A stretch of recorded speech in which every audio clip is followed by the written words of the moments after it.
You know, I was thinking about this the other day, and I would not be surprised if some of the biggest voices against dissociative identity disorder, some of the biggest fake claimers, were actually part of some of the groups who actually intentionally create DID in people. And you know, I'm not saying this is everyone, but it would make sense to me that the biggest opposition would come from those who want the topic talked about or discussed or acknowledged the least. And it would also not surprise me that some of the biggest opposition is actually also dissociative systems with, you know, parts or presenter parts who have been trained to believe that it doesn't exist.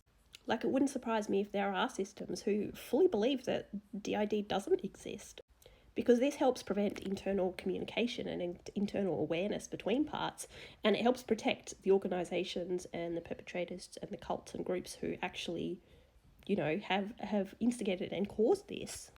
Like, the groups and cults who intentionally create DID in people, they don't want internal communication to happen. They don't want the system to start to become aware of what is actually going and the deception that's being used and the lies that they're being taught to believe. They don't want people to acknowledge that DID exists. They don't want people to acknowledge that intentional DID exists. And again, I'm not saying it's everyone, but it would make sense to me that they would also create parts or alters whose specific job is, you know, to believe that they don't have DID, that it doesn't exist, and to be voices for that.